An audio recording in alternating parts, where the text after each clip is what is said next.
माझी बायको माहेरी गेल्यानंतर आमच्या घरात मी आणि एक सावळ्या रंगाची तरुण मोलकरणी होती. बायको माहेरी गेल्यापासून माझ्या रूम कॉटवर दररोज एक तेलाची बाटली दिसायची. मला त्या मोलकरणीवर आधीच शंका होती, म्हणून मी घरात लपून बसलो. सर्व काही सत्य माझ्या डोळ्यांनी पाहिलं तेव्हा माझ्या पायाखालची जमीन सरकली. माझे नाव सुहास आहे. मी महाविद्यालयात प्राध्यापक आहे. माझी पत्नी अतिशय सुरेख आहे, म्हणून मी दिवसभरात घरी जावेसे वाटते. तिचे सौंदर्य इतके की कॉलेजमध्ये शिकवतानाही तिची आठवण येईल आणि मी कधी कधी दुपारी सुट्टी काढून घरी येईल. माझ्या पत्नीच्या रूपामुळे आणि तिच्या नाजूकपणामुळे घरातील कामासाठी मला नोकर ठेवावे लागले. मी फक्त बायकाच नोकर ठेवतो, कारण माझी पत्नी देखणी असल्यामुळे घरात पुरुष नोकर ठेवायला माझी हरकत असते. साधारण 3 वर्षांनी माझी पत्नी तिच्या माहेराला गेली, त्यामुळे घरी मी एकटाच होतो. एकटा असल्याने घरातील काही नोकर कमी केले होते. फक्त स्वयंपाक आणि भांडी घासण्यासाठी एक तरुण मुलगी ठेवली होती. तिची आर्थिक परिस्थिती अतिशय हलाखीची होती, म्हणून मी तिला कधी कामावरून काढले नाही. तिचे वर्तनही अतिशय चांगले होते. ती दिसायला साधी ग्रामीण होती आणि तिचे नाव काजल होते. खूप दिवसांनी बायको माहेरी गेल्यामुळे रात्री मला झोप येत नव्हती. एवढ्या दिवसांची सवय असल्यामुळे घरात एकटेपणा जाणवायचा. आमच्या घरात मी, माझी बायको आणि घरात ठेवलेले नोकर एवढेच असायचो. कारण मी कॉलेजमध्ये असताना माझ्या बायकोशी पुन्हा पुन्हा भेटून प्रेमविवाह झाला होता. त्यामुळे सहसा आमच्या घरी आमच्या जवळचे नातेवाईक येत नाहीत. चुलते, मामा सर्व नातेवाईक आमच्यावर रुसले होते. बायको घरी नसल्यामुळे मी दिवसभर बाहेर राहायचो. कॉलेज सुटल्यावर इकडे तिकडे मित्रांना वेळ काढायचो. एके दिवशी जेव्हा मी घरी आलो तेव्हा मला माझ्या रूममध्ये कॉटवर ठेवलेली एक बाटली दिसली. मी आश्चर्यचकित झालो. घरी कोणीही नसताना माझ्या कॉटवर बाटली कोणी ठेवली असेल. नंतर मी बाटली तपासली आणि त्यामध्ये तेल भरलेले होतं. मग ती बाटली तशीच उचलून बाजूला ठेवली. रात्री जेवण देण्यासाठी रूममध्ये काजल आली आणि मला विचारू लागली, साहेब आपलं जेवण झालं आहे, जेवण घ्या. त्यावर मी म्हटलं, नको, मी बाहेर मित्रामध्ये जेवण करून आलो आहे. हे ऐकून काजल तशी निघून गेली, रूममध्ये गेली. काजलचं दुसऱ्या राज्यामध्ये होतं. तिच्या वडिलांनी लहानपणापासून तिला आमच्या घरी कामाला ठेवलं होतं, त्यामुळे आम्ही दोघांनी तिला छोटीशी खोली राहण्यासाठी दिली होती. चौकीदाराने गेट लावलं आणि मी दार लावून निवांत झोपलो. दुसऱ्या दिवशी सकाळी उठून नाश्ता मी कॉलेजला निघालो. तेव्हा अंगणात पाणी भरत उभी असलेली काजल दिसली. तिने साधा झगा नेसलेला होता. केस अर्धवट मोकळे आणि कपाळावर हलकीशी घामाची थेंबाची ओलसर रेषा होती. त्या क्षणी माझं हृदय वेगळ्याच तालावर धडकू लागलं. काही क्षण मला असं वाटलं की माझी बायको आहे. तिच्या चेहऱ्यावरचं रूप थोडं अंतरावरून पाहिलं तर त्यात माझ्या बायकोची झलक भासत होती. मी काही क्षण स्तब्ध उभा राहिलो. नंतर अचानक भानावर आलो आणि लक्षात आलं की ती आमच्या घरची नोकरानी काजल आहे. मी कॉलेजला जायला उभा राहिलो, पण तिच्या नजरेत नजर मिळताच पाय जड झाले. ती हळू स्मित करून म्हणाली, साहेब दूध ठेवलं आहे गरम, प्यायला विसरू नका. तिच्या बोलण्यात साधेपणा होता, पण आवाजात कुठेतरी लपलेली आपुलकी जाणवत होती. त्या दिवशी कॉलेजमध्ये माझं मन शिकवण्यात रमत नव्हतं. काजलचं स्मित, तिचं पाणी भरताना झुकलेलं वळणदार शरीर आणि तिच्या डोळ्यातील निरागस चमक हे सारखं नजरेसमोर येत होतं. मी घड्याळावर वारंवार पाहत होतो. फक्त घरी कधी पोचतो आणि परत तिला पाहतो. संध्याकाळी घरी आलो. ती अंगण झाडत होती. तिच्या हातातला झाडू हलक्या तालात हलत होता आणि तिच्या ओल्या कपाळावरचा केस वारंवार डोळ्यावर पडत होता. मी दाराजवळ उभा राहून तिला बराच वेळ बघत राहिलो. माझ्या पावलांचा आवाज होताच ती दचकली. साहेब तुम्ही? मी लगेच चहा करते, असं म्हणत ती आत वळली. तिच्या लाजलेल्या पवित्र्यात नजरेत टाळाटाळीत आणि चेहऱ्यावर गुलाबी छटेत काहीतरी वेगळं होतं, जे मला आकर्षित करत होतं. मी सोफ्यावर बसलो. थोड्या वेळात चहा घेऊन आली. कप ठेवताना तिचा हात माझ्या हाताला हलकासा लागला.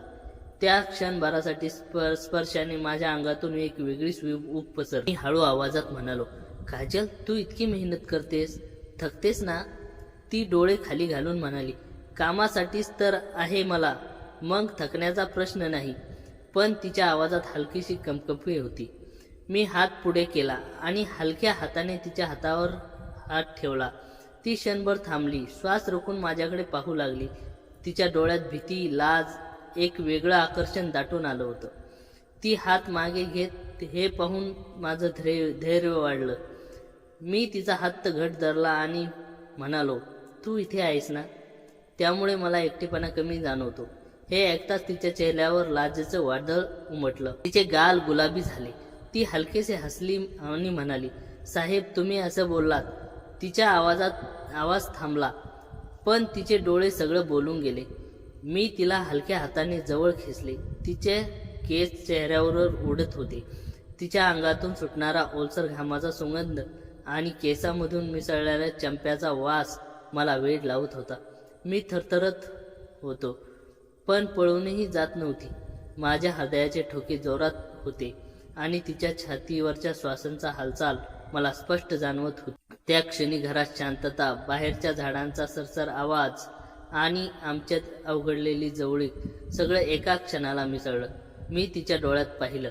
डोळ्यात एक प्रश्न होता, पण त्याच वेळी एक मान्यताही होती. आणि हळूहळू नकळत आमच्यातील अंतर कमी होऊ लागले. त्या क्षणी मी काजलकडे झुकत होतो, पण अचानक माझ्या डोक्यात विचारांचा भडका उडाला. हे काय करतोय मी? ही माझी बायको नाही, हे फक्त घरची नोकरानी आहे. मी दचकलो. माझ्या डोळ्यासमोर क्षणात बायकोचा चेहरा तरळून गेला. तिचे निरागस डोळे, माझ्यासाठी केलेली काळजी आणि तिचं हसून केलेलं स्वागत. माझा हात अजूनही काजलच्या हातावर होता. मी घाबरून पटकन हात मागे घेतला. कपाळावर घाम जमा झाला. मी श्वास आवरत म्हणालो, काजल मला माफ कर. मला कळत नाही काय झालं. ती मान खालू घालून शांत उभी राहिली. काही बोलली नाही. तिच्या गालावर लाज आणि संकोच दोन्ही उमटले होते. मी माझ्या खोलीत जाऊन पलंगावर बसलो. खिडकीतून बाहेर पाहत राहिलो.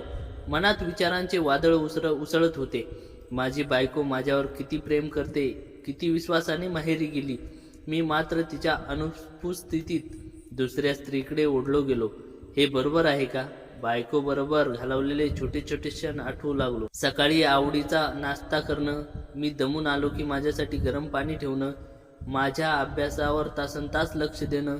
तिचं ते प्रत्येक वागणं फक्त माझ्या सोयीसाठी असायचं. त्या आठवणींनी माझ्या डोळ्यात नकळत पाणी आले. ती खरंच माझ्यावर किती प्रेम करते.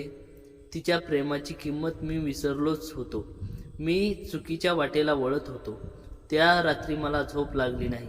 मी मनाशी ठरवलं की बायको परत आल्यावर तिच्याशी घट्ट बोलायचं, तिच्या प्रेमाची परतफेड करायची, तिचा विश्वास कधीच तोडायचा नाही. सकाळी उठल्यावर काजलशी साधं बोललो, पण नेहमीप्रमाणे अंतर ठेवलं.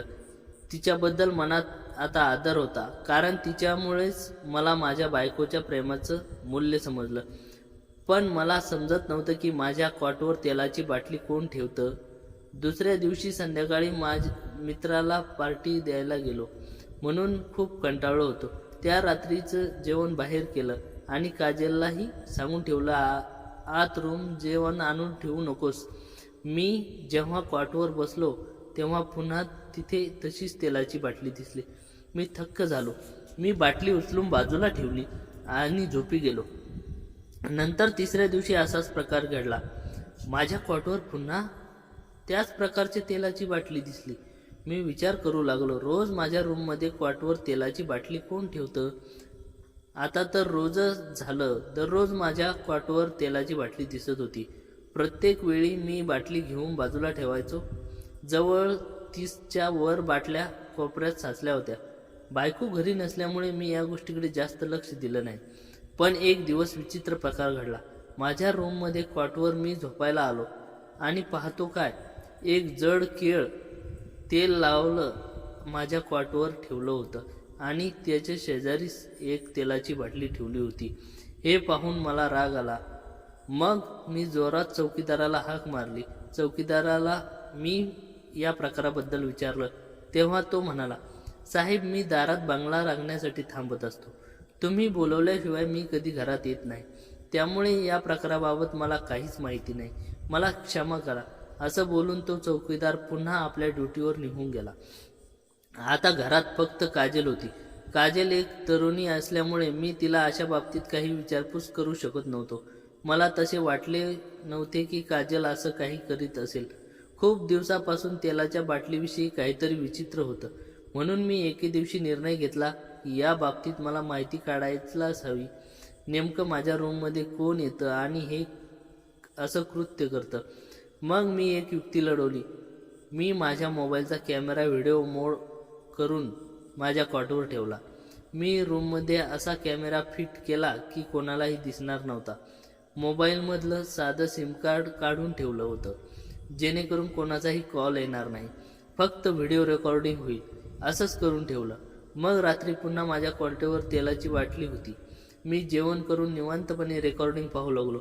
रेकॉर्डिंगमध्ये असं दिसलं, कोणीतरी एक स्त्री ओढणी चेहरा झाकून माझ्या कॉटवर ती बाटली ठेवते, पण त्या स्त्रीचं रूप मला दिसलं नाही, कारण तिने चेहरा झाकलेला होता. मी विचार करू लागलो, घरात फक्त काजल आहे.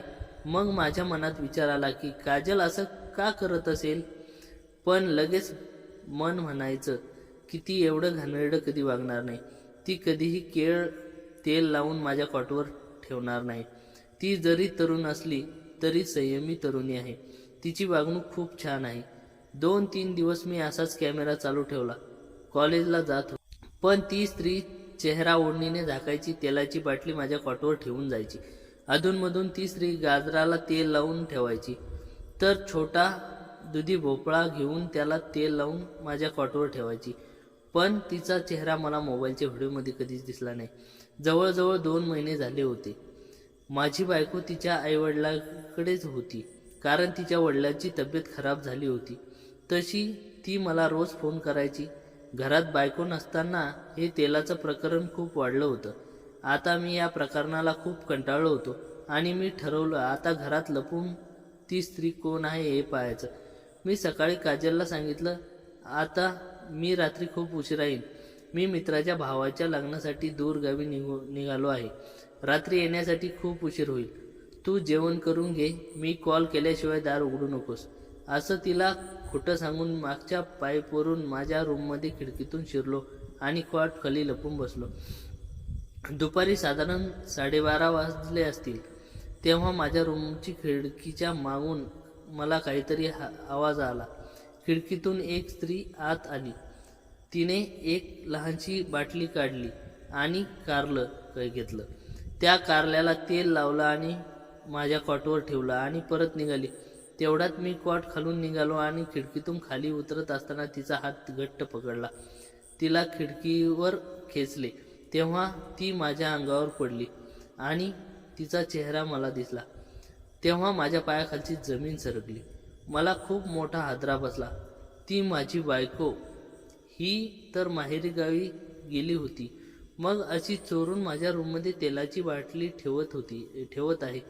मी तर तरुणीवर शंका घेत होतो, पण खरी गोष्ट वेगळीच होती. मी काही बोलतो तोच तिला कानाखाली दिली आणि विचारलं, हे काय प्रकरण आहे? तू असं वेड्यासारखं का वागत आहेस? तू तर तुझ्या वडिलाच्या आजारपणामुळे त्यांच्याकडे गेली होतीस ना, मग असं लपून छपून खिडकीतून येऊन माझ्या रूममध्ये तेलाची बाटली का ठेवतेस? हे ऐकून तिचा चेहरा शरमेने लालसर झाला. तिचं पितळ आता माझ्यासमोर उघडं पडलं होतं. माझ्या बायकोला आता सर्व काही खरं सांगावं लागणार होतं. तिला अचानक रडू कोसळलं आणि ती सांगू लागली, लग्नाला 3 वर्ष झाली तरी आपल्याला मूलबाळ झालं नाही. म्हणून मी एक तांत्रिकाकडे गेले. त्याने मला एक तेल दिलं आणि सांगितलं, तुझ्या नवऱ्याला काही सांगू नकोस. त्याच्या कॉटवर हे तेल ठेव. 1 महिनाभर असं केल्याने तुम्हाला मूलबाळ होईल. म्हणून मी दररोज तुझ्या रूममध्ये तेलाची बाटली ठेवायची. मला वाटायचं की तू एवढं दिवस घरी नसताना ते तेल हाताला लावशील. त्याच तांत्रिकाने मला सांगितलं होतं की त्या काळात तुझ्या नवऱ्यापासून दूर राहा. म्हणून मी माझ्या मैत्रिणीकडे राहत होते.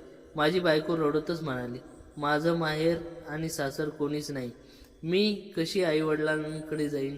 जेव्हा मी तुझ्याशी लग्न केलं तेव्हापासून मला कोणीच बोलत नाही. तिचं असं बोलणं ऐकून मी तिला जवळ घेतलं, घट्ट मिठी मारली आणि म्हणालो, अगं, मला तुझ्याशिवाय कोण आहे?